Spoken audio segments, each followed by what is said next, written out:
중환자실 앞 대기실에 앉아 있는데 시어머님께 카톡이 왔습니다. 사진 한 장을 보내셨는데 믿을 수 없는 광경이었죠. 복도 바닥에 흩어진 제 옷가지들이 보였습니다. 캐리어가 한쪽으로 쓰러져 있었고 회사 서류 가방에서 서류들이 쏟아져 나와 있었어요. 떨리는 손으로 어머님께 전화를 드렸습니다. 어머님, 무슨 일이 있었던 거예요? 제 짐이 왜 밖에 있어요? 전화기 너머로 시어머니의 차가운 목소리가 들려왔습니다. 서아야, 시댁 제사를 팽개치고 친정으로 도망친 며느리 주제에 이 집에 다시 들어올 생각을 했던 거니? 도어락 번호도 바꿨으니까 2번 다시 이 문턱 넘을 생각 말아라. 어머님, 저희 엄마가 지금 중환자실에 계세요. 급성 폐혈증이라고 제가 말씀드렸잖아요. 네 친정일은 네가 알아서 해. 우리가 왜 신경 써야 돼? 며느리 교육 제대로 못 받은 네가 문제지. 전화가 끊겼습니다.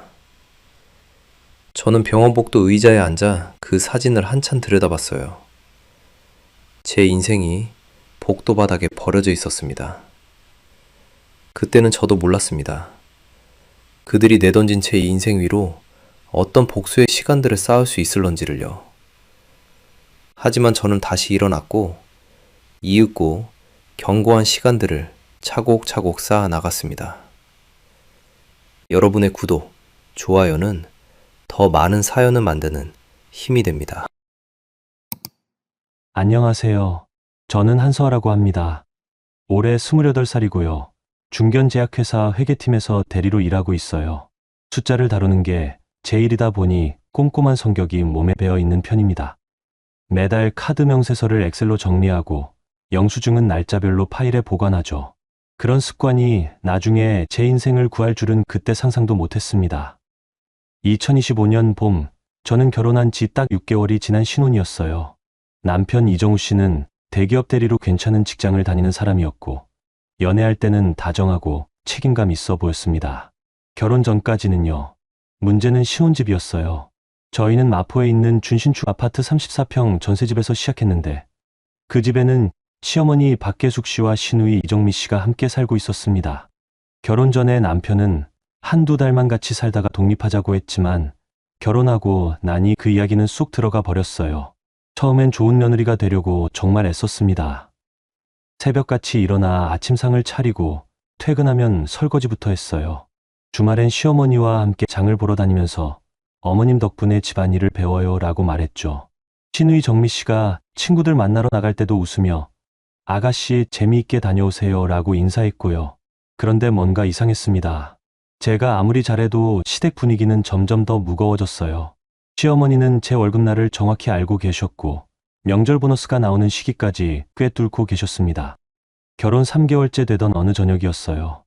저는 회사에서 월말 결산 업무를 마치고 집에 늦게 들어갔습니다. 거실 테이블에는 시어머니와 시누이가 나란히 앉아 저를 기다리고 있었죠. 남편은 소파 한쪽 구석에 앉아 휴대폰만 들여다보고 있었고요. 서아야, 앉아봐. 시어머니의 목소리는 평소보다 더 낮았습니다. 저는 가방을 내려놓고 조심스럽게 자리에 앉았어요. 어머님, 무슨 일이세요? 우리 집 가풍이 어떤지 알지? 우리는 돈을 한 곳에서 관리해. 투명하게. 며느리 월급 통장도 당연히 시댁에서 관리하는 게 맞는 거야. 네. 저는 귀를 의심했습니다. 월급 통장을 맡기라고요? 시어머니는 제 표정 따위는 신경도 쓰지 않고 말을 이었어요. 정우 월급도 내가 관리하잖아. 둘이 따로따로 쓰면 새는 돈이 많아. 내 월급도 나한테 맡기고 필요한 거 있으면 그때그때 말해. 용도는 내가 따로 챙겨줄 테니까. 어머님, 제 월급은 제가 관리하고 싶어요. 생활비는 매달 정우 씨 통장으로 보내드리고 있잖아요. 생활비, 그게 얼만데? 넌 이 집에서 밥 먹고 자면서 전기세, 가스비, 인터넷, 요금 하나 안 내잖아. 그런데 월급은 네가 관리하겠다고? 그게 말이 돼? 옆에 앉아있던 시누이 정미 씨가 거들었습니다. 새언니, 우리 엄마 말씀이 맞아요. 결혼했으면 가족끼리 투명하게 해야죠. 언니 월급이 얼만지 우리도 모르잖아요. 아가씨, 제 월급은 제 개인 정보예요. 그건 좀 개인정보? 가족한테 개인정보가 어딨어? 새언니, 요즘 야근 많이 하시던데 회사에서 수당 많이 받으시죠? 그것도 다 챙겨야 하는 거 아니에요? 저는 할 말을 잃었습니다. 남편 쪽을 봤지만 정우 씨는 여전히 고개를 숙인 채 휴대폰 화면만 쳐다보고 있었어요. 제가 아무리 눈빛으로 신호를 보내도 그는 모르는 척했습니다. 여보, 당신 생각은 어때요? 제가 직접 물었습니다.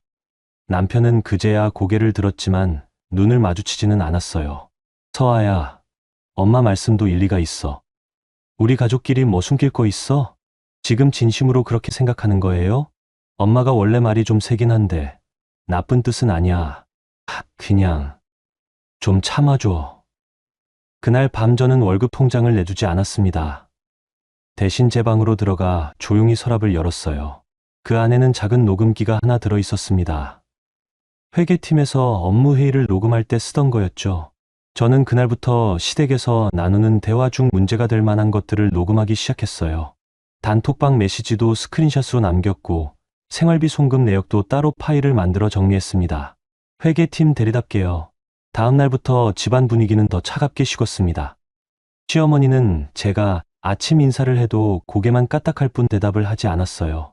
시누이는 제가 설거지를 하면 새언니, 그릇 제대로 안 닦였는데요? 라며 다시 씻으라고 했죠. 남편은 출근할 때도 다녀올게라는 인사 한마디 없이 현관문을 나섰습니다. 어느 날 저녁 회사에서 갑작스러운 야근이 생겼어요. 본부장님께서 다음 날 이사회에 제출할 재무제표에 오류가 있다며 긴급 수정을 지시하신 거죠. 저는 시어머니께 문자를 보냈습니다. 어머님, 오늘 야근해서 늦습니다. 저녁은 드시고 계세요. 답장은 없었어요. 대신 시댁 가족 단톡방에 시누이가 올린 메시지가 있었습니다. 형수 또 야근이래요. 요즘 회사 핑계대고 집안일 빠지는 거 아니에요? 그 아래로 시어머니의 답장이 달려 있었죠. 며느리가 밖에서 노는 게 더 좋은가 봐. 저는 그 메시지를 스크린샷으로 저장했습니다. 날짜와 시간까지 선명하게 찍혀 있었어요.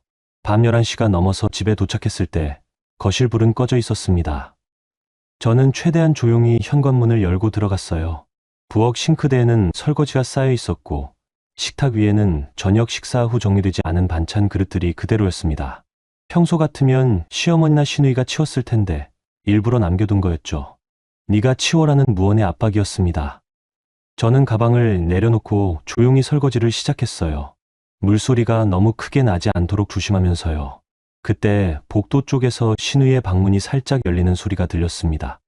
제가 설거지하는 모습을 확인하려는 거였죠. 저는 모르는 척하며 계속 그릇을 닦았어요. 설거지를 끝내고 방으로 돌아가려는데 시어머니 방에서 불빛이 새어나왔습니다. 문틈 사이로 목소리가 들렸어요. 정우야, 내 아내 좀 단속해라. 결혼한 지 6개월밖에 안 됐는데 벌써 집안일 소홀히 하고 시댁 말은 안 듣고 이러다가 나중엔 어떻게 되겠니? 엄마, 서아도 직장인이잖아요. 야근하면 어쩔 수 없는 거고. 직장인? 나도 예전에 이랬어. 그래도 시댁 일은 다 챙겼다고. 요즘 며느리들은 권리만 주장하지 의무는 모르더라. 저는 더 이상 듣고 싶지 않았습니다. 방으로 들어가 문을 닫고 침대에 앉았어요. 손이 떨렸습니다. 분노 때문인지 억울함 때문인지 아니면 두려움 때문인지 알 수 없었죠. 저는 노트북을 켜고 새 폴더를 하나 만들었습니다. 이름은 증거자료였어요. 그 안에 녹음 파일, 스크린샷, 생활비, 송금 내역을 차곡차곡 정리했습니다. 언젠가 이것들이 필요한 날이 올 거라는 예감이 들었거든요. 그렇게 결혼 6개월이 흘러갔습니다. 저는 순한 며느리의 얼굴 뒤에서 차가운 회계사의 본능을 깨우고 있었어요. 숫자는 거짓말을 하지 않습니다. 증거는 감정에 흔들리지 않죠. 저는 그걸 누구보다 잘 알고 있었습니다. 2025년 초여름이 시작되던 어느 주말 아침이었습니다. 시댁에서는 돌아가신 시아버지의 기일 제사를 지내기로 했어요. 전날 밤부터 시어머니와 시누이는 제사 음식 준비로 분주했고 저도 당연히 함께 부엌에서 일했습니다. 나물을 다듬고 전을 부치고 과일을 깎았죠. 시어머니는 제 손놀림 하나하나를 예리하게 지켜봤어요. 파는 어슷하게 써는 거야. 송송 썰면 안 돼. 그 칼 쓰지 말고 이 칼 써.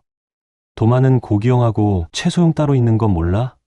한마디 한마디가 지적이었습니다.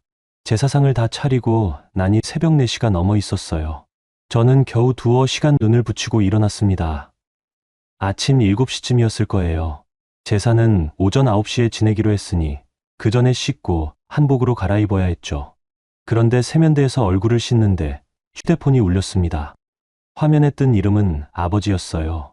친정아버지께서 이른 아침에 전화를 하신 건 처음이었습니다. 불길한 예감이 들었죠. 여보세요, 아버지? 서아야, 엄마가 새벽에 쓰러졌다. 아버지의 목소리는 떨리고 있었습니다.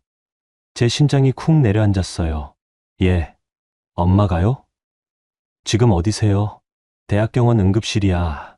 급성 폐혈증이래. 지금 중환자실로 옮긴다고 해. 서아야, 빨리 와야 할 것 같다. 네, 아버지. 제가 지금 바로 갈게요. 전화를 끊고 나니 손이 덜덜 떨렸습니다. 급성 폐혈증이라니. 그건 생명이 위험한 상태잖아요. 저는 서둘러 옷을 챙겨 입고 가방을 들었어요. 거실로 나가니 시어머니와 시누이가 제사상 앞에서 과일 위치를 조정하고 있었습니다. 남편 정우 씨는 소파에 앉아 양복 넥타이를 메고 있었고요. 어머님, 저 급하게 병원에 가봐야 할 것 같아요. 친정 엄마가 중환자실에 계세요. 시어머니는 과일 접시를 내려놓고 천천히 고개를 돌렸습니다. 표정이 싸늘했어요. 뭐? 병원. 오늘이 무슨 날인데? 어머님, 엄마가 급성 폐혈증으로 쓰러지셨대요. 제가 지금 안 가면. 서아야, 오늘 시아버님 제사야. 며느리가 제사 팽개치고 친정으로 도망치는 거야? 도망이 아니라 엄마가 위독하셔서. 그때 시누이가 끼어들었습니다. 새언니, 결혼하면 친정보다 시댁이 먼저 아니에요? 친정 엄마 잃은 새언니 아버지랑 친정 식구들이 있잖아요. 언니까지 가야 해요? 아가씨, 중환자실이에요. 생사가 오가는 상황이라고요. 그래도 오늘은 안 돼. 제사 다 끝나고 가면 되잖아. 시어머니가 앞으로 한 걸음 다가왔습니다. 저를 내려다보는 눈빛이 차가웠어요. 서아야, 우리 집 며느리 노릇 제대로 할 생각 있는 거야, 없는 거야? 시집 온 지 6개월밖에 안 됐는데 벌써 이 모양이야? 제사 지내고 가도 늦지 않아? 어머님, 제발요. 엄마가. 네, 엄마가 뭐? 우리 시아버님은 돌아가신 분이야. 돌아가신 분 제사가 먼저야. 살아있는 사람이 먼저야? 저는 남편을 봤습니다. 정우 씨는 소파에 앉아 넥타이만 만지작거리고 있었어요. 제 눈빛을 피하면서요. 여보, 당신은 아무 말도 안 해요? 내 엄마가 지금 죽어가고 있는데. 남편이 입을 열었습니다. 목소리는 작고 힘이 없었죠. 서아야, 잠깐만 있다가 가면 안 될까? 제사는 1시간이면 끝나잖아. 1시간? 그 1시간 안에 무슨 일이 생기면 어쩌려고요?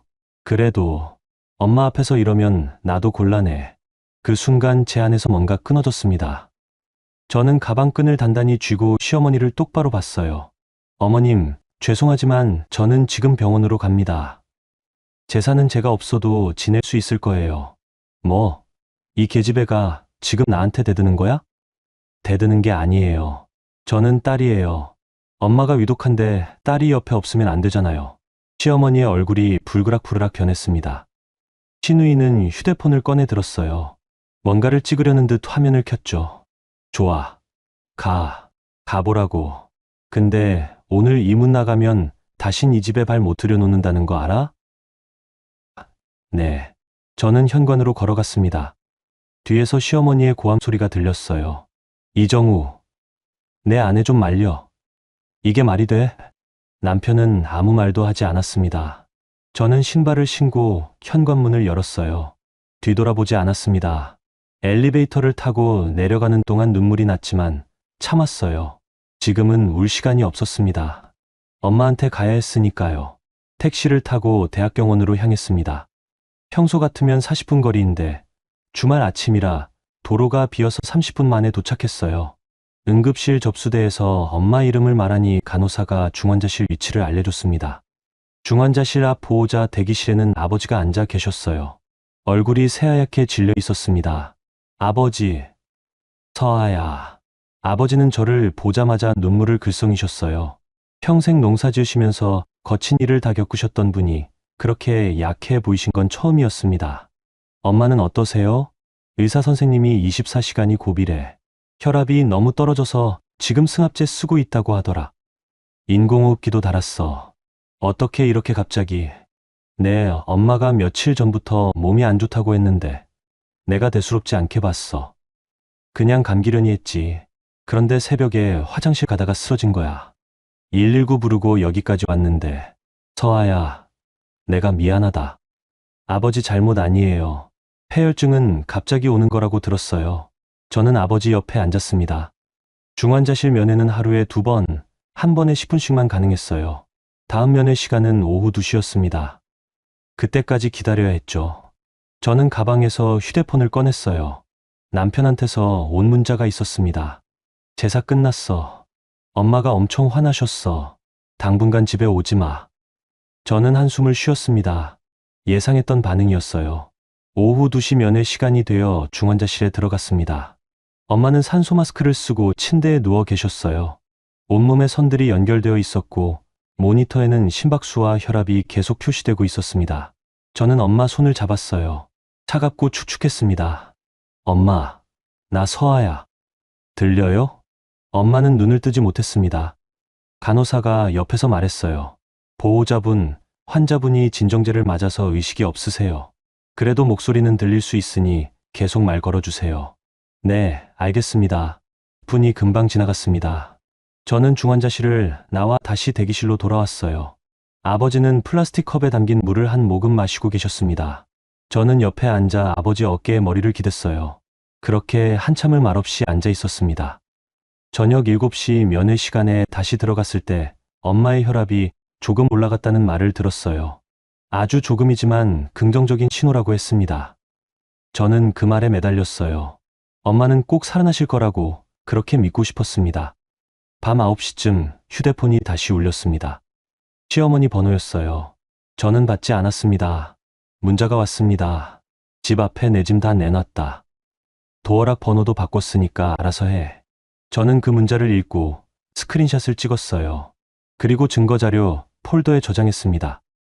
날짜와 시간까지 함께요. 밤은 길었습니다. 중환자실 앞 보호자 대기실은 형광등 불빛만 환하게 켜져 있었고 저와 아버지 말고도 몇 가족이 더 있었어요. 다들 지친 얼굴로 플라스틱 의자에 앉아 있거나 복도 구석에 누워 눈을 붙이려 애쓰고 있었습니다. 저는 의자 2개를 붙여서 다리를 뻗고 앉았지만 잠이 오지 않았어요. 계속 엄마 생각만 났습니다. 새벽에 화장실 가다가 쓰러지셨다는 말이 머릿속에서 맴돌았죠. 아버지는 복도 끝 자판기에서 커피를 뽑아 오셨어요. 종이컵을 제게 건네시며 말씀하셨습니다.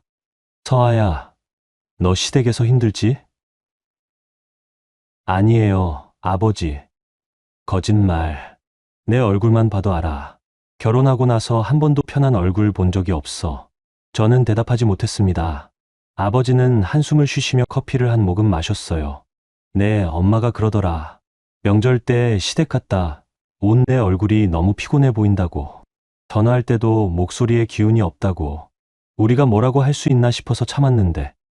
오늘 보니까 정말 심각하구나. 아버지, 저 괜찮아요. 그냥 적응 기간이에요. 적응? 서아야, 결혼 6개월이 지났어. 그게 적응 기간이냐? 그건 학대야. 학대라는 단어에 가슴이 철렁했습니다. 아버지는 평소 말씀이 많으신 분이 아니에요. 그런데 그날 밤 아버지는 제 눈을 똑바로 보며 말씀하셨습니다. 서아야, 네가 선택해야 해. 그 집에서 계속 살 건지 아니면 나올 건지. 아버지, 나는 네가 행복하면 돼. 결혼 생활이 지옥 같은데 거기 붙어 있을 이유 없어. 네, 엄마도 똑같은 생각일 거야.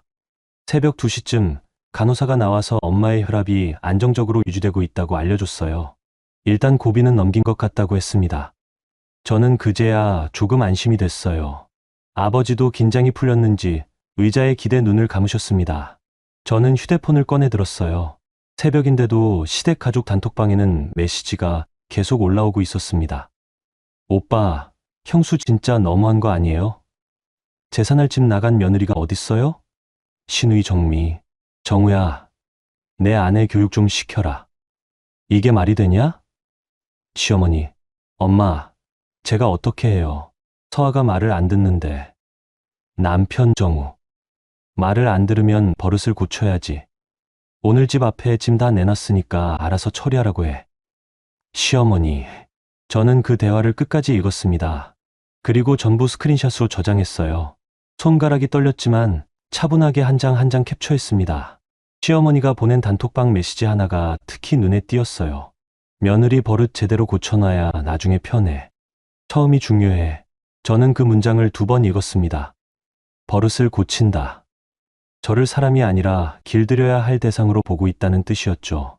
새벽 4시쯤 남편한테서 전화가 왔습니다. 저는 받지 않았어요. 문자가 왔습니다. 서아야, 집에 오지 마. 엄마 화 풀릴 때까지 친정에 있어. 내 짐은 복도에 있으니까 가져가든지 해. 저는 그 문자를 읽고 답장을 보내지 않았습니다. 대신 스크린샷을 찍어서 증거자료 폴더에 추가했어요. 그리고 신우이한테서 온 사진 한 장이 있었습니다. 복도 바닥에 제 캐리어가 쓰러져 있고 옷가지들이 흩어져 있는 사진이었어요. 사진 아래에는 이런 메시지가 있었습니다. 새언니 짐 크크 이렇게 버려졌네요. 불쌍 크크. 저는 그 사진을 확대해서 봤습니다. 제 회사 서류 가방도 보였고 평소 아끼던 코트도 바닥에 널려 있었어요. 신우이는 그걸 찍어서 저한테 보낸 거였습니다. 조롱하려고요. 저는 그 사진을 저장했어요. 날짜, 시간, 보낸 사람까지 전부 기록되어 있었습니다. 증거는 완벽했죠. 아침 6시쯤 간호사가 다시 나왔습니다. 엄마의 상태가 많이 호전되어서 인공호흡기를 뺄 수 있을 것 같다고 했어요. 다만 아직 중환자실에서 며칠은 더 있어야 한다고 했습니다. 저는 안도의 한숨을 쉬었어요. 아버지도 처음으로 웃으셨습니다. 다행이다. 서아야. 네, 엄마 정말 강하셔. 네, 아버지. 엄마, 꼭 나으실 거예요. 아침 면회 시간에 중환자실에 들어갔을 때 엄마는 눈을 뜨고 계셨어요. 산소 마스크는 그대로였지만 의식은 돌아온 상태였습니다. 저는 엄마 손을 잡았어요. 엄마, 나야. 서아. 엄마는 고개를 아주 살짝 끄덕이셨습니다. 목소리는 낼 수 없었지만 눈빛으로 저를 알아보셨어요. 저는 눈물이 났습니다. 참으려고 했지만 결국 눈물이 뚝뚝 떨어졌어요. 엄마, 무서웠어요. 정말 무서웠어요. 엄마는 제 손을 약하게 쥐셨습니다. 그 작은 힘이 제게는 큰 위로가 됐어요. 간호사가 옆에서 말했습니다. 환자분 아직 목소리 내시면 안 돼요. 그냥 손만 잡고 계세요. 네, 알겠습니다. 10분이 지나 중환자실을 나왔을 때 복도에서 휴대폰이 다시 울렸습니다. 이번엔 남편이 아니라 시어머니였어요. 저는 전화를 받았습니다. 여보세요. 서아야, 내 짐 가져갈 거야. 말 거야? 복도에 이틀째 놔두니까 다른 집에서 민원 들어와. 어머님, 제가 지금 엄마 병원에 있어요. 짐은 나중에. 나중에? 언제? 네가 언제 올 건데? 오늘 안에 안 가져가면 관리사무소에 버리라고 할 거야. 알겠습니다. 전화를 끊었습니다. 저는 아버지한테 말씀드렸어요. 아버지, 제가 잠깐 마포 갔다 올게요. 짐 좀 가져와야 해요. 내가 같이 갈까? 아니에요. 아버지는 엄마 곁에 계세요. 저 혼자 다녀올 수 있어요. 병원에서 마포까지는 지하철로 1시간 거리였습니다. 저는 대중교통을 타고 이동했어요. 아파트에 도착하니 오전 10시쯤이었습니다. 엘리베이터를 타고 올라가면서 가슴이 두근거렸어요. 시어머니나 시누이와 마주치면 어쩌나 걱정됐죠. 문 앞에 도착하니 정말로 제 짐이 복도에 그대로 있었습니다. 캐리어는 한쪽으로 써져 있었고 옷가지들은 비닐봉지에 대충 담겨 있었어요. 회사 서류 가방에서는 서류 몇 장이 튀어나와 있었고요. 저는 무릎을 꿇고 짐을 정리하기 시작했습니다. 손이 떨렸지만 최대한 빨리 챙겼어요. 그때 뒤에서 목소리가 들렸습니다. 어머, 새언니 오셨네요? 신우이 정미였습니다. 저는 고개를 돌리지 않고 계속 짐을 챙겼어요. 아가씨, 저 바빠서요. 바쁘긴요. 새언니 친정 엄마는 좀 어때요? 많이 아프시대요? 네. 그래도 새언니가 거기 붙어 있으면 뭐해요? 병원에 의사 선생님이 있는데. 새언니는 그냥 집에서 제사나 지내는 게 맞는 거 아니에요? 저는 짐을 다 챙기고 일어났습니다. 신우이를 똑바로 봤어요. 아가씨, 저는 딸이에요. 엄마가 중환자실에 있는데 딸이 곁에 있는 게 당연하죠. 그래서 시댁은 내팽개치고요? 새언니 참 이기적이시네요. 이기적인 건 아가씨예요. 사람이 죽어가는데 제사가 먼저라고 하는 게 말이 돼요? 신우이의 얼굴이 붉어졌습니다. 그녀는 휴대폰을 꺼내 들었어요. 새언니, 지금 저한테 반말했죠? 녹음했어요. 엄마한테 다 보여드릴 거예요. 보여드리세요. 저도 증거 많이 모았으니까. 저는 캐리어를 끌고 엘리베이터로 걸어갔습니다. 뒤에서 신우이가 뭐라고 소리쳤지만 듣지 않았어요. 엘리베이터 문이 닫히고 저는 거울에 비친 제 얼굴을 봤습니다. 눈은 충혈되어 있었고 얼굴은 창백했어요. 하지만 표정은 전보다 단단해져 있었습니다. 택시를 타고 병원으로 돌아가는 길, 저는 휴대폰으로 변호사 사무실을 검색했어요. 이혼 전문 변호사요. 그리고 검색 기록을 스크린샷으로 찍어서 저장했습니다. 증거자료 폴더는 점점 두꺼워지고 있었어요. 엄마는 사흘 뒤 중환자실에서 일반 병실로 옮겨졌습니다. 의사 선생님은 정말 다행이라고 하셨어요. 조금만 늦었어도 위험했을 거라고 했습니다. 저는 그 말을 듣고 다시 한번 그날 아침 병원으로 달려온 제 선택이 옳았다는 걸 확인했어요. 만약 시댁 말을 듣고 제사를 지내고 갔다면 엄마를 못 봤을지도 몰랐습니다. 일반 병실로 옮기고 나니 면회 시간 제한이 없어졌어요. 저는 낮에는 회사에 가고 퇴근 후에는 병원으로 왔습니다. 아버지는 병실에서 거의 24시간 엄마를 지키셨죠. 간이 침대를 하나 들여놓고 그곳에서 주무셨어요. 엄마는 하루하루 좋아지셨습니다. 목소리도 조금씩 나오기 시작했고 죽 같은 유동식도 드실 수 있게 됐어요. 어느 날 저녁 엄마가 저를 보며 말씀하셨습니다. 서아야, 너 시댁에서 쫓겨났다며? 엄마, 누가 그래요? 내 아버지한테 들었어. 짐이 복도에 버려졌다고. 도어락까지 바꿨다고. 저는 아무 말도 하지 못했습니다. 엄마는 제 손을 잡으셨어요. 여전히 힘은 없었지만 따뜻했습니다. 서아야, 엄마가 미안해. 네가 그 집에서 힘들 거 알면서도 모른 척했어. 결혼했으니까 참고 살아야 한다고 생각했거든. 근데 엄마가 틀렸어. 엄마, 너 이혼해. 그 집 며느리 노릇할 필요 없어. 엄마, 갑자기 왜 그래요? 갑자기가 아니야. 네가 결혼하고 나서 얼굴이 얼마나 어두워졌는지 몰라. 전화할 때마다 목소리에 기운이 없고 엄마가 다 알아. 그 집 시어머니가 얼마나 독한 사람인지. 엄마는 기침을 조금 하셨어요. 저는 물을 따라 드렸습니다. 엄마는 물을 한 모금 마시고 다시 말씀하셨어요. 서아야, 돌아갈 집은 네가 정하는 거야. 시댁이 싫으면 우리 집으로 와. 엄마 아빠가 있잖아.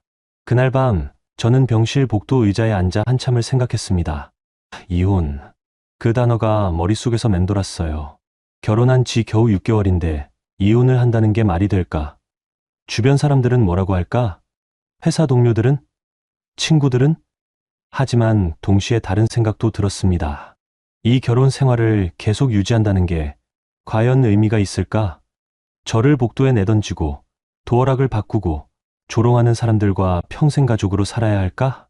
다음 날 오후 아버지가 병실로 들어오셨어요. 손에는 큰 서류 봉투를 들고 계셨습니다. 서아야, 아버지랑 잠깐 나가서 이야기 좀 하자. 네, 아버지.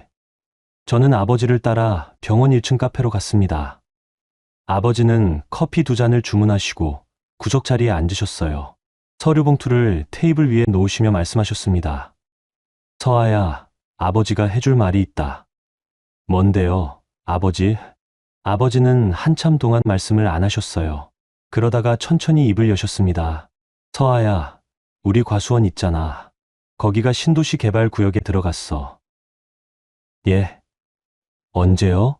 작년 말에 정부에서 공문이 왔는데 우리 땅 전체가 수용 대상이래. 보상금도 나왔고. 보상금이요? 아버지는 서류 봉투를 밀어주셨어요. 저는 봉투를 열었습니다. 안에는 토지보상협의서, 등기부등본, 은행 잔고증명서가 들어있었어요. 잔고증명서에 찍힌 숫자를 보는 순간 저는 숨이 멎는 줄 알았습니다. 아버지, 이게 진짜예요? 그래. 우리가 30년 넘게 일군 과수원이야.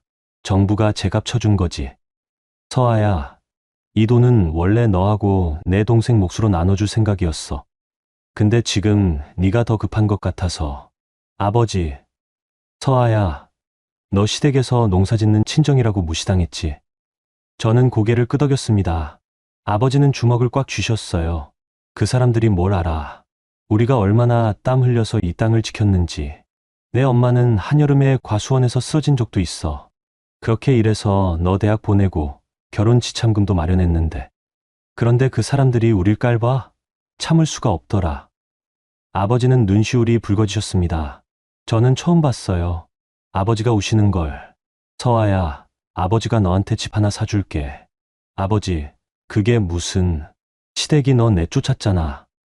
그럼 네가 더 좋은 집에서 살면 돼. 그 사람들 코앞에서.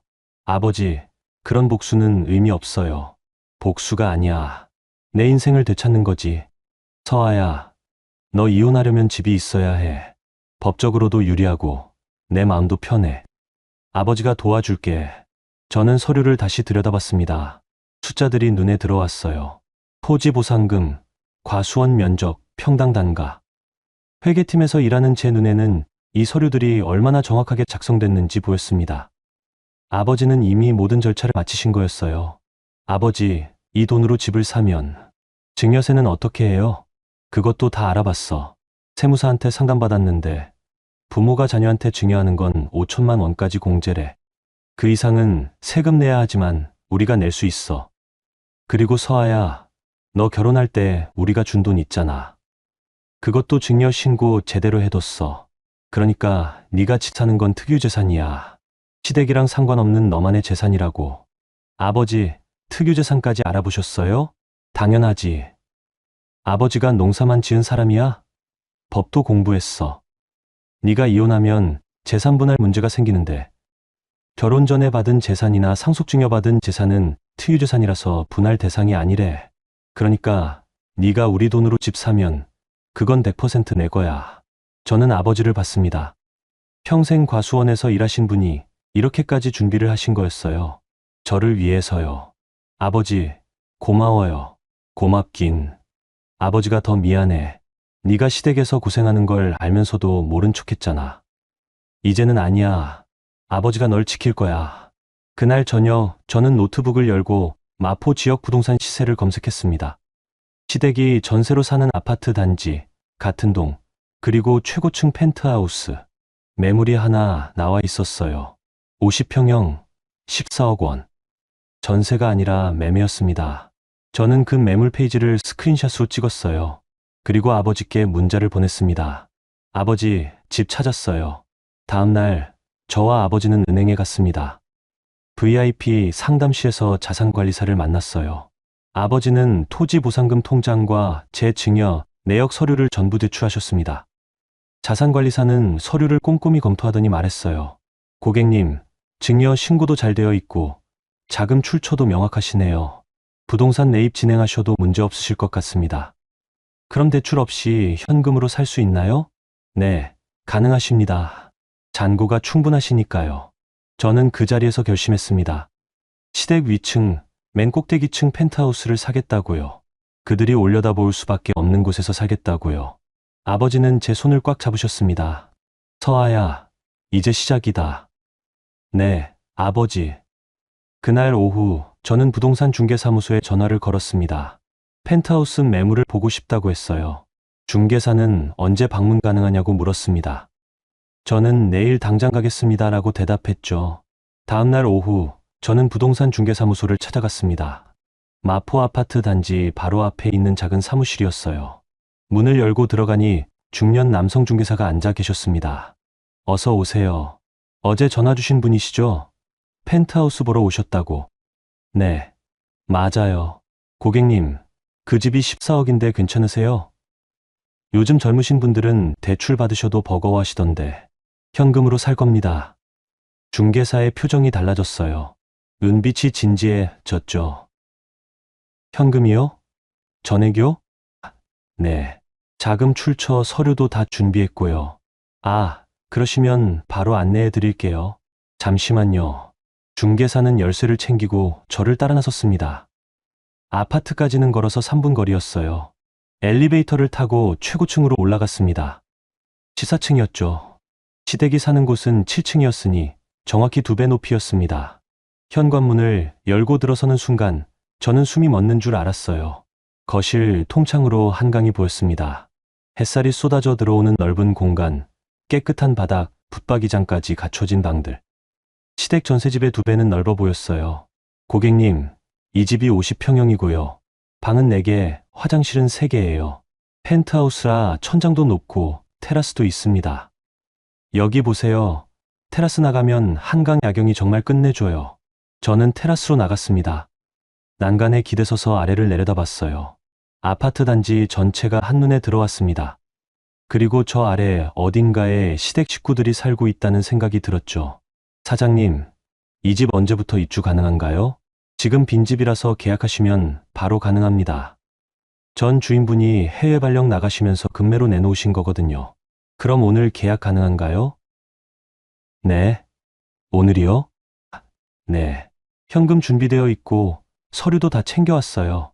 중개사는 잠시 당황한 표정을 지었지만 곧 활짝 웃었습니다. 고객님, 정말 시원시원하시네요. 그럼 제가 바로 집주인분한테 연락드릴게요. 2시간 뒤 저는 부동산 사무실에서 집주인을 만났습니다. 40대 중반쯤 되어 보이는 남성이었어요. 그는 제 나이를 보고 조금 놀란 것 같았지만 곧 계약서를 꺼냈습니다. 매수인 성함이 어떻게 되세요? 한서아입니다. 한서아 고객님 단독 명의로 하시는 거죠? 네. 계약서에 도장을 찍고 계약금 1억 4천만 원을 송금했습니다. 중도금과 잔금 일정도 정했어요. 한 달 안에 모든 절차를 마무리하기로 했습니다. 집주인은 계약서를 받아들고 악수를 청했어요. 한서아 고객님, 좋은 집에서 행복하게 사세요. 감사합니다. 사무실을 나서면서 저는 휴대폰으로 아버지께 전화를 걸었습니다. 아버지, 계약했어요. 그래? 우리 딸 잘했어. 아버지가 중도금이랑 잔금 준비해 놓을게. 아버지, 정말 고마워요. 고맙긴. 서아야, 이제 내 집이 생긴 거야. 아무도 너를 내쫓을 수 없어. 전화를 끊고 저는 아파트 단지를 한 바퀴 걸었습니다. 놀이터에서 아이들이 뛰어놀고 있었고 벤치에는 노인분들이 앉아 담소를 나누고 계셨어요. 평범한 주말 풍경이었습니다. 하지만 제게는 전혀 다르게 보였어요. 이제 저도 이곳의 주인 중 한 명이 될 거니까요. 한 달이 빠르게 지나갔습니다. 그 사이 엄마는 병원에서 퇴원하셨어요. 아직 완전히 회복되지는 않으셨지만 집에서 요양하셔도 된다는 의사 선생님 말씀이 있었죠. 저는 엄마와 아버지께 새 집 이야기를 꺼냈습니다. 엄마, 아빠, 저 집 샀어요. 어디? 마포요. 시댁이 사는 아파트 같은 동이에요. 엄마는 눈을 크게 뜨셨어요. 서아야, 그게 무슨... 제일 꼭대기층이에요. 펜트하우스. 50평짜리요. 아버지가 웃으셨습니다. 그래, 잘했어. 그 사람들 코앞에서 사는 거지? 네. 그리고 엄마, 아빠, 거기서 같이 사실래요? 방도 넓고 엄마가 요양하시기 좋을 것 같아요. 엄마는 한참 저를 보시다가 고개를 끄덕이셨어요. 서아야, 네가 좋다면 엄마는 좋아. 고마워요, 엄마. 잔금을 치르는 날, 저는 은행 VIP 상담실에 앉아 있었습니다. 아버지가 옆에 계셨고 제 통장에서 12억 6천만 원이 한 번에 나갔어요. 평생 모을 수 없는 금액이 숫자로 이동하는 걸 보면서 묘한 기분이 들었습니다. 두렵기도 하고 후련하기도 했어요. 등기 이전 절차도 마쳤습니다. 등기부등본에 제 이름이 선명하게 찍혔어요. 소유자, 한서아. 지분, 100%. 근저당도 없고 전세권도 없는 깨끗한 등기였습니다. 저는 그 서류를 파일에 넣어 소중하게 보관했어요. 이사 날짜를 잡았습니다. 주말이었어요. 이사짐은 많지 않았습니다. 시댁에서 나올 때 챙긴 게 전부였으니까요. 대신 새 가구를 주문했습니다. 침대, 소파, 식탁, 냉장고, 세탁기. 전부 새 제품으로요. 엄마와 아버지 방도 따로 꾸몄어요. 침대는 편한 걸로, 조명은 따뜻한 걸로 골랐습니다. 이사 당일, 저는 엄마와 아버지를 모시고 펜트하우스에 올라갔어요. 현관문을 열고 들어서는 순간 엄마가 작게 탄성을 내셨습니다. 서아야, 여기가 정말 내 집이야? 네, 엄마. 우리 집이에요. 엄마는 거실을 천천히 둘러보셨어요. 통창으로 보이는 한강, 넓은 공간, 새 가구들. 그리고 엄마는 소파에 앉으셨습니다. 깊은 한숨을 쉬시더니 말씀하셨어요. 서아야, 이제 남의 집 눈치 보지 마라. 여긴 내 집이야. 네, 엄마. 알아요. 아버지는 테라스로 나가 난간에 기대셨어요. 저도 옆에 섰습니다. 아버지가 말씀하셨죠. 서아야, 저 아래 7층에 시댁 식구들 살고 있지? 네, 아버지. 좋아. 이제 그 사람들이 널 올려다봐야 해. 물리적으로도, 정신적으로도. 그날 저녁 저는 펜트하우스 거실 식탁에서 엄마, 아버지와 함께 저녁을 먹었습니다. 아버지가 사오신 치킨이었지만 그 어떤 제사 음식보다 맛있었어요. 엄마는 웃으셨고 아버지도 흐뭇한 표정을 지으셨습니다. 저는 그 순간을 사진으로 남겼어요. 우리 가족의 첫 식사였으니까요. 밤이 되어 창밖을 내다봤을 때 저 아래 어딘가 7층에 불이 켜져 있었습니다.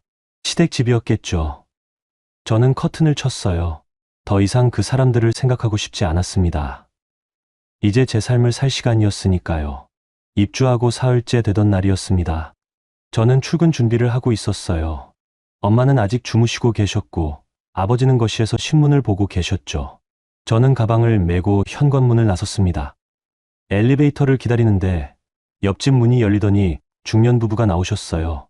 안녕하세요. 새로 이사 오신 분이시죠? 아, 네. 안녕하세요. 반갑습니다. 저희는 옆집에 사는 김민수, 박지연이에요. 젊으신 분이 2층에 사시니까 좋네요. 감사합니다. 엘리베이터가 도착했습니다. 저희는 함께 탔어요. 옆집 부부는 지하 주차장 버튼을, 저는 1층 버튼을 눌렀습니다. 출근하세요? 네. 회사 다녀요. 아, 그러시구나. 저희도 맞벌이거든요. 나중에 시간 되시면 저녁 한번 같이 해요. 좋아요. 엘리베이터가 내려가는 동안 저는 층수 표시를 봤어요. 14층에서 시작해서 13, 12, 11점, 그리고 7층을 지날 때였습니다. 갑자기 엘리베이터가 멈췄어요. 7층이었죠. 문이 열렸습니다. 그리고 시어머니 박계숙 씨가 타려다가 저와 눈이 마주쳤습니다. 서아? 저는 침착하게 대답했어요. 안녕하세요, 어머님. 시어머니는 엘리베이터 안을 보았습니다. 그리고 층수 표시를 봤어요. 14층에서 내려온 엘리베이터였습니다. 시어머니의 표정이 굳었죠. 넌 여기서 뭐 하는 거야? 출근하려고요. 출근? 14층에서? 그때 뒤에서 신우이 정미의 목소리가 들렸습니다. 엄마, 뭐 해? 빨리 타. 새언니? 정미도 엘리베이터 안으로 들어왔어요. 그리고 저를 봤습니다. 그녀의 얼굴에 당혹감이 스쳤죠. 새언니, 왜 여기 있어요? 14층은, 제가 14층에 살거든요. 뭐라고요? 엘리베이터 문이 닫혔습니다. 좁은 공간 안에서 저와 시어머니, 신우이가 마주보고 섰어요. 옆집 부부는 분위기를 눈치채고 조용히 서 계셨습니다. 시어머니가 먼저 입을 열었습니다. 서아야, 네가 14층에 산다고? 거짓말 그만해. 14층은 펜트하우스야. 네가 무슨 돈으로? 제 돈이요, 어머님. 내 돈. 월급쟁이가 14억짜리 집을 사. 말도 안 돼. 혹시 정우 돈 빼돌렸어? 아니요. 제 특유재산으로 샀어요. 신우이가 끼어들었습니다. 특유재산? 그게 뭔데요? 결혼 전에 친정에서 받은 재산이요. 아가씨. 엘리베이터가 지하 주차장에 도착했습니다. 옆집 부부가 먼저 내리면서 저한테 작게 인사했어요. 저도 고개를 숙여 인사했습니다. 문이 다시 닫히고 1층으로 올라가기 시작했어요. 시어머니의 목소리가 점점 높아졌습니다. 친정? 내 친정이 뭐가 있다고? 농사 짓는 집이잖아. 네, 농사 지으셨죠. 그 땅이 신도시 개발 구역에 들어가서 보상금 받으셨고요. 보상금? 얼마나 받았길래 14억짜리 집을. 그건 어머님이 알 필요 없는 정보예요. 엘리베이터가 1층에 도착했습니다. 문이 열렸어요. 저는 나가려다가 돌아서서 말했습니다. 어머님, 아가씨, 앞으로 엘리베이터에서 마주치면 불편하실 텐데 제가 시간대 피해서 다닐게요. 안녕히 계세요. 저는 로비로 걸어 나갔습니다. 뒤에서 신우이의 목소리가 들렸어요. 엄마, 이거 실화야. 새언니가 진짜 14층 펜트하우스에 살아? 닥쳐. 지금 그게 중요해? 저는 아파트 정문을 나와 버스 정류장으로 걸어갔습니다. 가슴이 두근거렸지만 동시에 후련했어요. 이제 시작이었으니까요. 회사에 도착해서 업무를 시작했는데 오전 11시쯤 휴대폰이 울렸습니다. 시어머니 번호였어요. 저는 받지 않았습니다. 문자가 왔습니다. 서아야, 당장 전화해. 우리 아들 돈 어디다 쓴 거야? 저는 그 문자를 읽고 답장을 보냈습니다. 어머님, 저는 정우 씨 돈 쓴 적 없어요. 제 돈으로 제 집 샀고요. 더 이상 연락 주지 마세요. 답장은 즉시 왔습니다. 네가 감히 나한테 연락 주지 말라고? 이 계집애가 완전히 미쳤네. 오후가 되자 시댁 가족 단톡방이 난리가 났습니다. 저는 이미 그 단톡방을 나간 상태였지만 남편 정우 씨한테서 전화가 왔어요. 저는 받았습니다. 여보세요. 서아야, 너 진짜 14층 펜트하우스 샀어? 네. 무슨 돈으로? 우리 통장에 그런 돈 없잖아. 당신 돈 아니에요. 제 친정 돈이요. 친정 돈? 그게 얼마나 된다고. 그건 당신이 알 필요 없어요. 정우 씨, 우리 이혼합시다. 전화 너머로 침묵이 흘렀습니다. 한참 뒤에 남편이 말했어요. 서아야, 갑자기 왜 이래? 무슨 일 있어? 갑자기가 아니에요. 당신네 가족이 저한테 한 짓 생각해 보세요. 제 집 복도에 던지고 도어락 바꾸고 중환자실 간다는데 제사 지내라고 하고. 이게 가족이에요? 그건 엄마가 화가 나서 그런 거고. 변명하지 마세요. 당신도 똑같아요. 저 대신 한마디도 안 해줬잖아요. 서아야, 진정해. 우리 만나서 얘기하자. 만날 필요 없어요. 변호사 통해서 연락할게요. 저는 전화를 끊었습니다. 그리고 검색해뒀던 변호사 사무실에 전화를 걸었어요. 상담 예약을 잡았습니다. 다음 주 화요일 오후 6시였죠. 퇴근하고 집에 돌아가니 아버지가 거실에 앉아 계셨어요. 표정이 좋지 않으셨습니다. 서아야, 오늘 무슨 일 있었니? 아버지, 어떻게 아셨어요? 아파트 관리사무소에서 전화 왔어. 7층에서 민원 넣었대. 14층 세입주자가 자기네 며느리인데 집 산 돈 출처가 의심스럽다고. 저는 한숨을 쉬었습니다. 예상했어요. 어머님이 가만히 있을 리 없죠. 관리사무소에서는 뭐라고 했어? 입주자 간개인 문제라서 관리사무소에서 개입할 수 없대. 대신 증거 자료 있으면 제출하라고 했어. 그래요? 그럼 제출하죠. 저 증거 많아요. 저는 방으로 들어가 노트북을 켰습니다. 증거 자료 폴더를 열었어요. 토지 보상금, 이체 확인증, 증여세 신고 서류, 부동산 매매 계약서, 등기부등본. 전부 스캔해서 PDF 파일로 만들었습니다. 그리고 관리사무소 이메일로 보냈어요. 제목은 14층 한서아, 자금 출처 증빙 서류 제출이었습니다. 다음 날 오전 관리사무소에서 전화가 왔습니다. 한서아 고객님, 어제 보내주신 서류 잘 받았습니다. 확인 결과 문제 없으시고요. 7층 민원 제기하신 분께는 법적 문제 없다고 회신 드렸습니다. 감사합니다. 그리고 고객님, 혹시 7층 거주자 측에서 계속 민원 넣거나 방문하시면 바로 저희한테 연락 주세요. CCTV도 보존 요청해 두시는 게 좋을 것 같습니다. 네, 알겠습니다.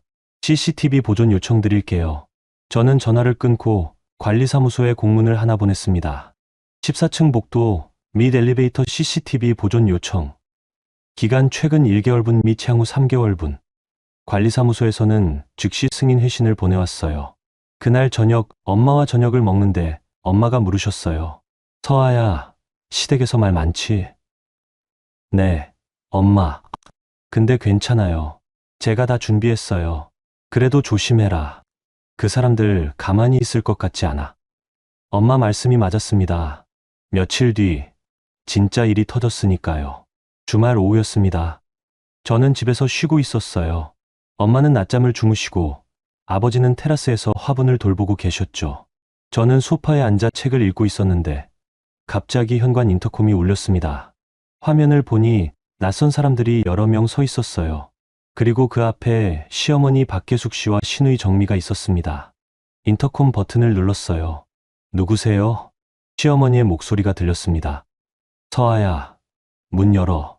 우리 친척들이랑 같이 왔어. 어머님, 무슨 일이세요? 무슨 일이긴. 우리 아들 돈 돌려받으러 왔지. 문 열어. 저는 화면을 자세히 봤어요. 시어머니 뒤에 45명 정도 되는 사람들이 서 있었습니다. 나이 지긋한 분들이었죠. 아마 시댁 친척들인 것 같았어요. 어머님, 저는 정우 씨 돈 쓴 적 없어요. 이미 말씀드렸잖아요. 거짓말하지 마. 월급쟁이가 무슨 돈으로 14억짜리 집을 사. 우리 아들 월급 빼돌린 거 다 알아. 뒤에서 누군가 소리쳤습니다. 며느리가 시댁 돈 훔쳐서 집 샀대요. 이게 말이 돼요? 문 열어. 당장. 신우이 정미가 휴대폰을 꺼내 들었어요. 화면을 켜고 뭔가 녹화를 시작하는 것 같았습니다. 아마 라이브 방송이나 녹화를 하려는 거겠죠. 저는 인터콤 화면을 녹화 시작했습니다. 인터콤에는 녹화 기능이 있었거든요. 그리고 조용히 말했어요. 어머님, 지금 제 집 앞에서 소란을 피우시는 거 다 녹화되고 있어요. 그리고 복도 CCTV에도 다 찍히고 있고요. 녹화, 좋아, 녹화해. 네가 우리 집안 돈 훔친 거 세상 사람들한테 다 알려줄 테니까. 신우이가 휴대폰을 들고 소리쳤습니다. 여러분, 보이시죠? 이 집이 제 오빠 돈으로 산 집인데 새언니가 혼자 차지하고 있어요. 문도 안 열어주고요. 저는 침착하게 서류를 준비했습니다. 등기부등본, 매매계약서, 토지보상금, 이체 확인증, 증여세 신고 서류, 전부 스캔해서 태블릿에 저장해둔 파일들이었어요. 그리고 인터콤 화면에 태블릿을 갖다 댔습니다. 어머님, 이거 보이세요? 등기부등본이에요. 소유자가 누구예요? 화면에 등기부등본이 선명하게 떴습니다. 소유자 한서아, 지분 100%. 시어머니는 화면을 뚫어져라 쳐다봤어요. 저게 뭐야? 제 이름이요. 그리고 이건 매매계약서예요. 매수인이 누구죠? 화면이 바뀌었습니다. 매매계약서에도 한서아라는 이름이 선명했어요. 그리고 이건 자금 이체 확인증이에요. 어디서 돈이 나왔는지 보이시죠? 화면에 은행 이체 확인증이 떴습니다. 송금인 홍기태, 수취인 한서아, 금액 14억 원. 시어머니의 얼굴이 하얗게 변했습니다. 뒤에 있던 친척들도 웅성거리기 시작했어요. 저게 진짜야? 친정에서 14억을 줬다고?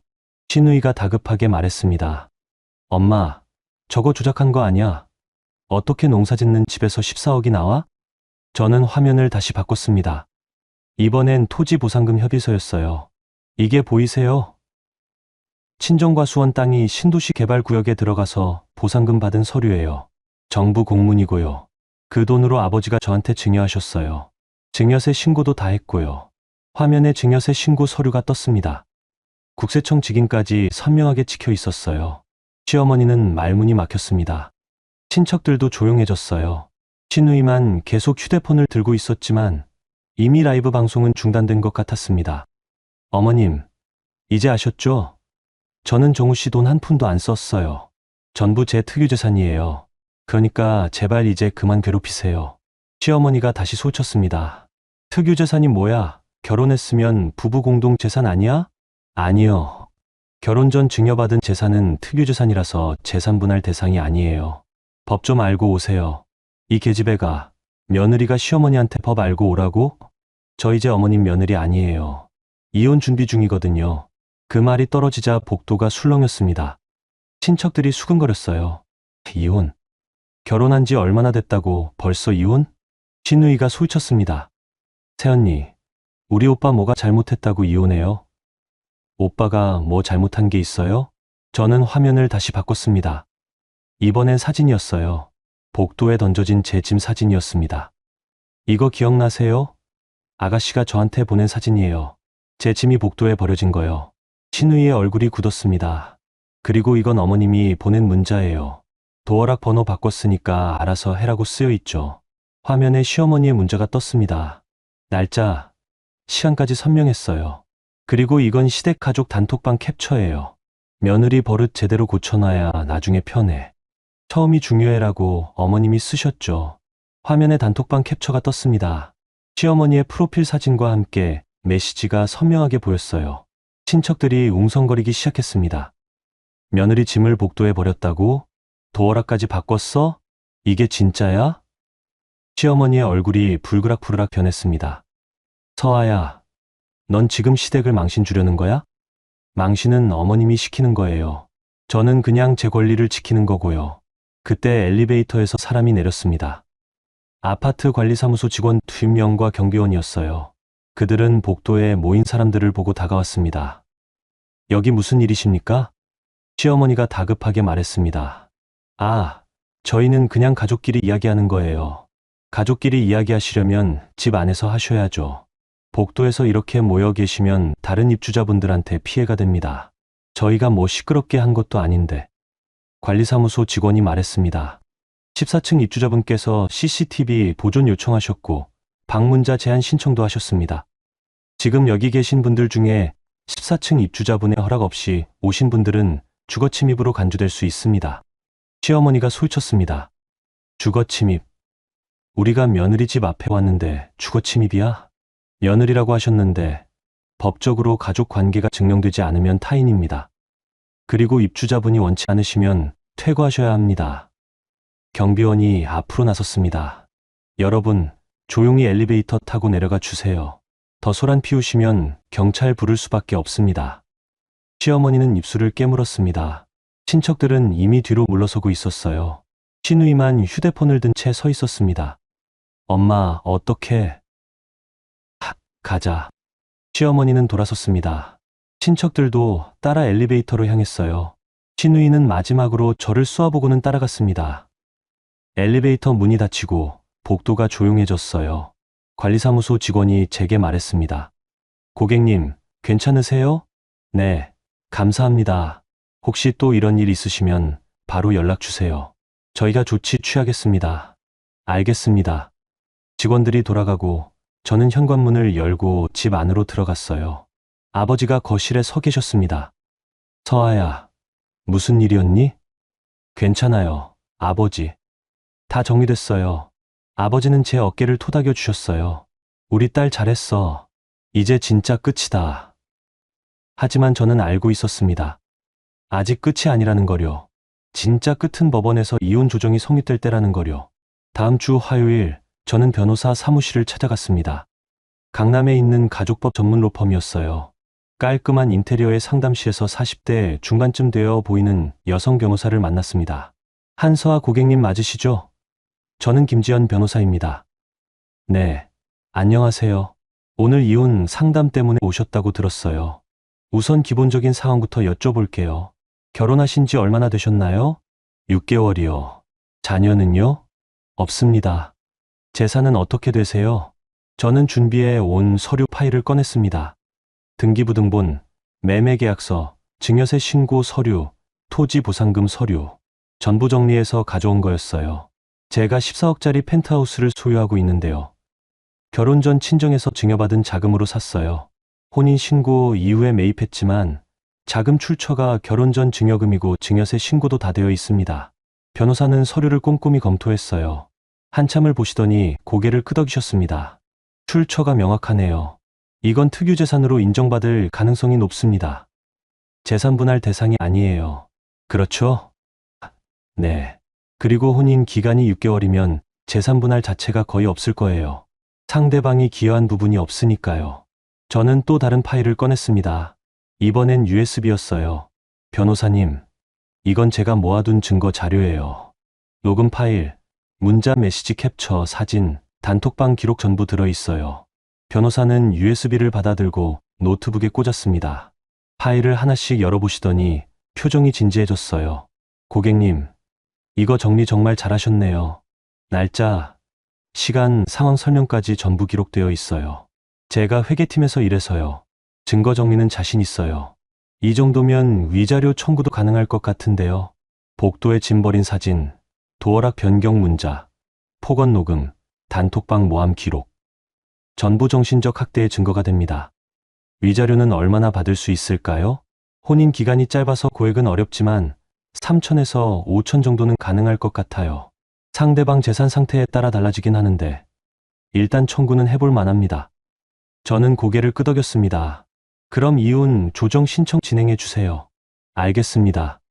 조정 신청서 작성하고 증거 자료 정리해서 법원에 제출할게요. 대략 한 달 안에 첫 조정 기일이 잡힐 거예요. 감사합니다, 변호사님. 사무실을 나서면서 저는 묘한 기분이 들었어요. 후련하기도 하고 동시에 슬프기도 했습니다. 6개월 전만 해도 사랑한다고 말하던 사람과 이제 법정에서 만나게 된다는 게요.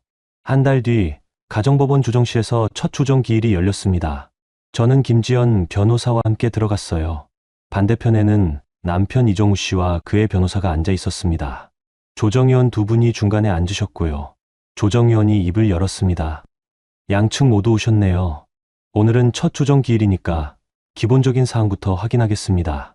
신청인 측, 이혼 사유가 무엇인가요? 김지연 변호사가 대답했습니다. 혼인 파탄입니다. 피신청인 측 가족의 지속적인 정신적 학대, 주거권 침해, 명예훼손이 있었고 피신청인은 이를 방조했습니다. 증거가 있습니까? 네, 제출한 서류에 전부 포함되어 있습니다. 조정위원은 서류를 검토했어요. 녹음 파일, 사진, 문자 캡처, 단톡방 기록. 모든 게 날짜 순으로 정리되어 있었습니다. 이 정도면 혼인 파탄 사유로 충분하네요. 피신청인 측, 이혼에 동의하십니까? 남편 쪽 변호사가 대답했습니다. 저희 의뢰인은 이혼을 원치 않습니다. 아직 혼인 기간도 짧고 회복 가능성이 있다고 봅니다. 회복 가능성이요? 그럼 복도에 짐 던진 것, 도어락 변경한 것은 어떻게 설명하실 건가요? 그건 시어머니께서 화가 나서 순간적으로 하신 행동이고 지금은 후회하고 계십니다. 조정위원이 저를 봤어요. 신청인, 혹시 혼인관계 회복 의사가 있으십니까? 없습니다. 저는 이혼을 원합니다. 재산분할은 어떻게 하실 계획입니까? 김지연 변호사가 대답했습니다. 신청인 소유의 부동산은 전액 특유재산입니다. 재산분할 대상이 아니에요. 다만 위자료 5천만 원을 청구합니다. 남편 쪽 변호사가 반박했습니다. 위자료 5천, 너무 과도합니다. 혼인 기간이 6개월인데 5천은 과도해요. 복도에 짐 던지고 도어락 바꾸고 단톡방에서 모함한 것이 정신적 학대 아닙니까? 오히려 5천도 적은 금액입니다. 조정위원이 끼어들었습니다. 양측 모두 진정하세요. 오늘은 첫 조정이니까 각자 입장만 확인하고 다음 기일에 구체적으로 논의하겠습니다. 조정은 3번에 걸쳐 진행됐어요. 남편 측은 계속 이혼을 거부했지만 증거가 너무 명확해서 조정위원들도 이혼이 불가피하다는 쪽으로 의견을 모았습니다. 세 번째 조정에서 드디어 합의가 이뤄졌어요. 피신청인 측, 이혼에 동의하시고 위자료 3천만 원 지급에 합의하십니까? 남편 쪽 변호사가 고개를 끄덕였습니다. 네, 동의합니다. 신청인 측도 동의하십니까? 김지연 변호사가 저를 봤어요. 저는 고개를 끄덕였습니다. 네, 동의합니다. 그럼 조정 성립으로 하겠습니다. 조정조서 작성하고 양측 서명하시면 됩니다. 조정조서에 서명하는 순간 저는 묘한 감정이 들었어요. 이제 정말 끝이구나. 6개월간의 결혼 생활이 이렇게 끝나는구나. 남편 정우 씨는 끝까지 제 눈을 마주치지 않았습니다. 그는 서명을 하고 조용히 조정실을 나갔어요. 법원을 나서면서 김지연 변호사가 말했습니다. 고객님, 수고하셨어요. 잘 끝났습니다. 감사합니다. 변호사님, 앞으로 어떻게 하실 거예요? 제 삶을 살 거예요. 이제 시작이니까요. 변호사는 웃으며 악수를 청했어요. 저도 악수를 했습니다. 그날 저녁 저는 펜트하우스 거실 식탁에 앉아 있었어요. 엄마와 아버지가 함께 앉아 계셨죠. 엄마가 제 손을 잡으셨습니다. 서아야, 이제 정말 자유야. 네가 원하는 대로 살아. 네, 엄마. 아버지가 말씀하셨어요. 서아야, 아버지가 자랑스럽다. 네가 무너지지 않고 여기까지 왔잖아. 아버지 덕분이에요. 아니야, 내 힘이야. 아버지는 그냥 뒤에서 밀어줬을 뿐이야. 저는 창밖을 내다봤습니다. 한강에 불빛이 반짝이고 있었어요. 아래층 어딘가에 시댁 식구들이 살고 있겠지만 이제 상관없었습니다.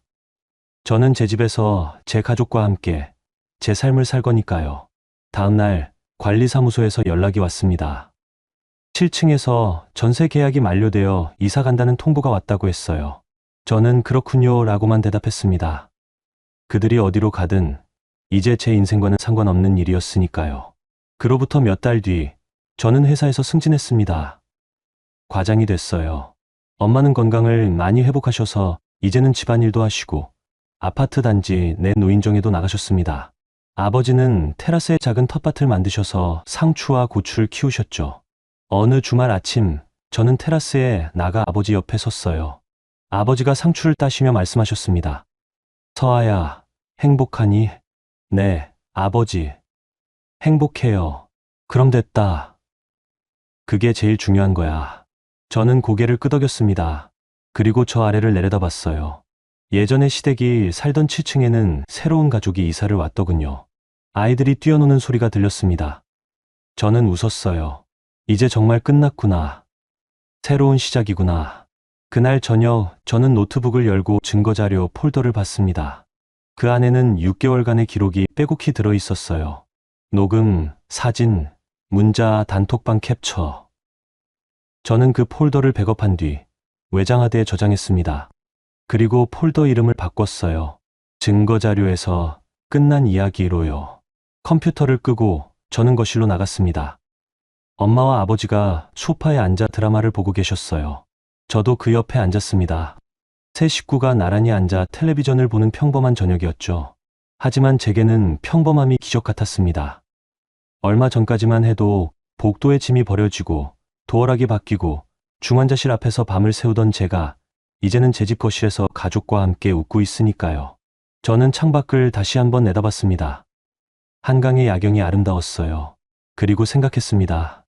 떨어진 곳에서 다시 일어서는 건 결국 제 선택이었다고요. 누군가 저를 일으켜 세운 게 아니라 제가 제 힘으로 일어섰다고요. 그게 바로 복수였습니다. 무너뜨리는 게 아니라 제가 더 높은 곳에 서는 것. 그들이 올려다볼 수밖에 없는 곳에서 제 삶을 사는 것. 그게 진짜 복수였어요.